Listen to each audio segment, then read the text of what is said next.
air was under his ta'awun. He has a control over the wind. If anything happens, wind just carries those boards and reaches to earth, and he listens to it and says, okay, that's what someone said. If his takh, the one he flies in the air, and jinn used to carry that. We know the incident when he sent the Baram to one of the Halaqa of that time, and he says, when you are there, try, he said, accepting Islam, come to the submission. She did not accept it.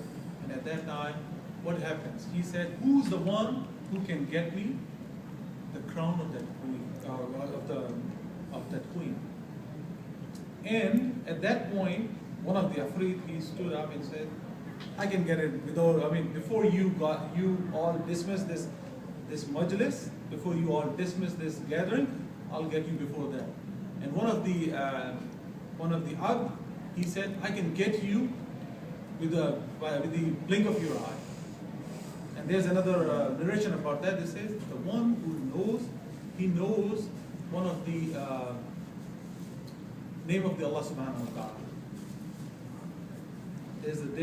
There's another thing called like Allah subhanahu wa ta'ala has precious name. All names of Allah subhanahu wa ta'ala is precious. But there are some names no one knows. Prophet Muhammad sallallahu alaihi wasallam did not. Ulama debates about that one, but it says if someone knows those names, Ismul Azam, it says, the greatest name. When you take that name, you can get anything done like that.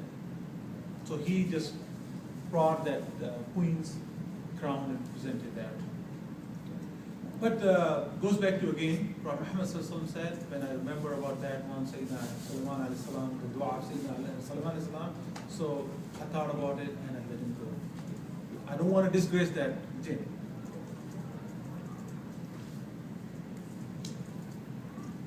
And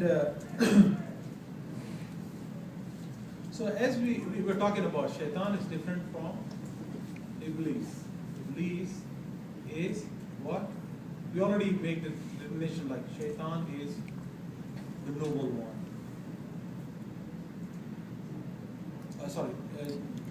Jinn is the noble one. Shaitan is from Iblis, and the follower of the Iblis becomes what? Shayateen. And Allah subhanahu wa ta'ala says in Quran, Shayateen al-ins wal jinn. Shayateen of the human beings. Like I mentioned before, what is the reason of the human being? If you behave the way Allah subhanahu wa ta'ala wants you to behave, be obedient, pray, do all the righteous things, do all the good things, have a good muamalat, have a good relations among you all, so you are what? You are obeying what the commandment of Allah subhanahu wa ta'ala is. But if you don't obey that, you are what? You are the supporter. You are the supporter of shaitan. You are the supporter of shaitan. And shayateen is the plural of shaitan or Satan.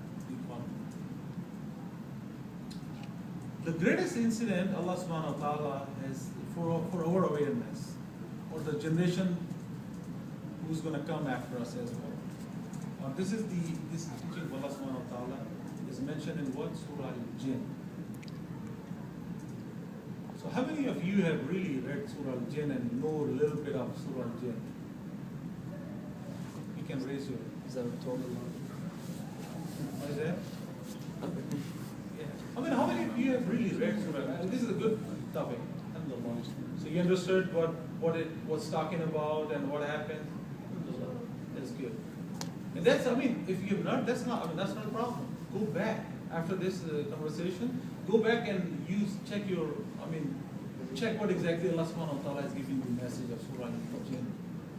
Allah subhanahu wa ta'ala is saying in the first ayah, it says, أعوذ بالله من الشيطان الرجيم قل أوحي إلي أنه استمع نفر من الجن فقالوا إن سمعنا قرآنا عجبا.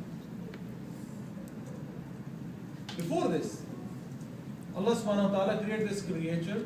The creature is what? I'm referring to as a human being. First Adam alayhi salam. Before this, jinn used to fly all over the place. They used to do whatever they want to do. Allah subhanahu wa ta'ala has given them power, they can fly. We can fly, but we can fly different means. We can't fly the way they fly. So they can fly. But what happens is, at one point in time, when they want to go back, they used to go. Like Iblis, what Iblis used to do, he used to sit among the angels and he used to listen to them. So when Allah subhanahu wa ta'ala is giving them commandment, telling them, teaching angels about anything, so he used to pick. He's a great alim. He's one of the great alim, but the alim who deceives you. So the alim who cannot give you nafa, cannot give you any profit, is not an alim. He's what? He or she would be the supporter of that shaitan. So Iblis was one of them. He used to listen and all those, and as soon as Allah subhanahu wa ta'ala created this creation, and Allah kept it in dark from him. He did not know what happened. So when Allah subhanahu wa ta'ala created that creature and presented to him, or angels, and they says, just do the sajda in front of it. So at that point, he became arrogant. He said, no, I'm superior than him. I'm superior than him. A'udhu billah. Here's a lesson for us. This is, Iblis said at that time, I'm superior than him. This is a lesson for us. No one is superior to anyone else. Except Allah subhanahu wa ta'ala. Allah subhanahu wa ta'ala has knowledge. Allah subhanahu wa ta'ala has everything. We have no knowledge at all. Doesn't matter who claims what. Musa alayhi salam claimed someone went and asked him who's the more knowledgeable. He said, I'm the most knowledgeable. Allah subhanahu wa ta'ala put him in trial. He said, go, read the surah that talks about all this. What happened? He went through all this and he says, okay. He said, go meet one of my abd, he's more knowledgeable than you. He said, okay, I'm going to meet and look into that. So he went there and all incident, maybe let's leave it up there for next topic. That's a whole topic. And Allah subhanahu wa ta'ala, this is the message for us. When we listen to it, we say, Ana khayrun minhum. I'm better than you. Never ever say that, I'm better than you. Allah knows who's better than who. You're better on your taqwa. And so this is from Allah subhanahu wa ta'ala. It's not a tag, it's not a label. You put it on your head and forehead and say, I become muttaqina. There's nothing like that. Your intentions, your actions, Allah subhanahu wa ta'ala knows. So when this ayah talks about, it talks about the nafar of the jinns when they. Anyone knows what is nafar? Nafar meaning? What are the meanings of nafar? Anyone? This is an Arabic language. Yeah, go ahead. Nafar is one. So what is the? Many. No, that's fine. Okay. So no many. Nafar means one.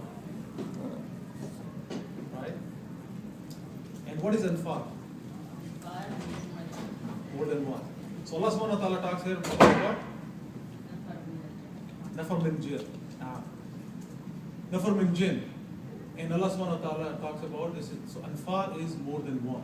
So Allah subhanahu wa ta'ala has sent, telling that a group went there among the jinns and they listened to. So what happens is, this incident, why they went and listened? They used to fly, like I said, they used to fly around and listen to and get the khabar from the angels or whatever the commandments are given to them. So angels used to talk or whatever, so they used to go and listen to them and pick up the things. And they used to do, prior to that, they do some other act. The angels are commanded to do this way. So they used to go pick up those things. And if you read the Sulaiman alayhi salam, the time of Sulaiman alayhi salam, what happened? They used to do the same thing. They used to, after Sulaiman alayhi salam passed away, what happened? They used to go and tell the people, deceive them. This is what's going to happen. This is what happened. That happened. People say, oh, so you are a good you can predict something in future. Where what happens is they have to listen to someone and come back. When this happened after Prophet Muhammad sallallahu alaihi wasallam get the wahi and start getting the revelation, at that time Allah subhanahu wa ta'ala put a barrier between them. And they says, no more. They cannot come and listen to they cannot go out from the boundary. So Allah subhanahu wa ta'ala set the boundary. And as soon as they start going up, so they get hit by projectiles. When they get hit by projectiles, they talk about themselves. They said something big happened, something change happened. And what is this which caused this one happen? So we cannot fly anymore? So they send their groups. Anfar. They send their group. I mean, what this is, I mean, in the Arabic speaking people, they understand what I'm talking. Sometime you say, something happened in a small village. What do you say? People or someone from leader says, okay, can you make sure we have Anfar tomorrow? So Anfar is at minimum 3, 9, or something odd numbers. So you need to have those people in the morning so we can have a janazah in the morning. Right? So that's what this says. So then Allah subhanahu wa ta'ala telling in Quran about this story, they say Allah subhanahu wa ta'ala sent the group, these jinnat, they sent the group among themselves from everywhere. They said, go spread around the earth and get us the news. What happened, what changed? So we cannot go back again up and what we used to do, we cannot do anymore. So when they went and they listened to it, and they says, they listened to what? Prophet Muhammad sallallahu alaihi wasallam. It was a Fajr Salah. He was reciting Surah Taha.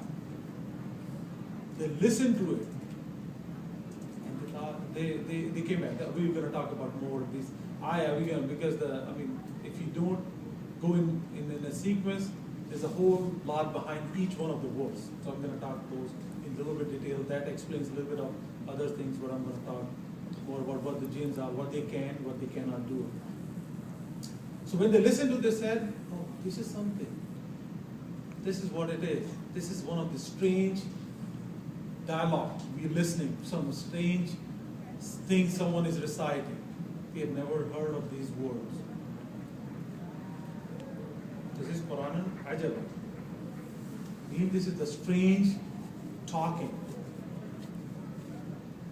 And Allah subhanahu wa ta'ala here, if you read this ayah, at that time Prophet Muhammad sallallahu alaihi wasallam, until this revelation came, Prophet Muhammad sallallahu alaihi wasallam did not know that there was jinn came, a group of jinnah, they came and they listened to him, what he was reciting. Then Allah subhanahu wa ta'ala sent him through wahi, give him a message. When you were reciting, that what happened? A group came and they listened to you. And then the whole is to talk about, and they talk to, there's a whole lot behind that, what happens after that, we can talk in that. So when Prophet Muhammad sallallahu alaihi wasallam got the wahi, he said there was a group came and he listened to what I was reciting. In the next ayah talks about, and they left after that. They went to their own community and go back and they said, well, today we have listened to one of the talking, one of the recitation, one of the things we have listened to. We've never heard of this before. So this is one of the unique. So that's what happened. Someone is reciting. Someone is reciting something. And that's the reason, that's one of the ordinary. Because they used to roam around. They said this is one of the ordinary we can see which never happened in the past. And because of that, maybe that's why we cannot fly anymore. And we used to do, we cannot do anymore. In the next ayah, it talks about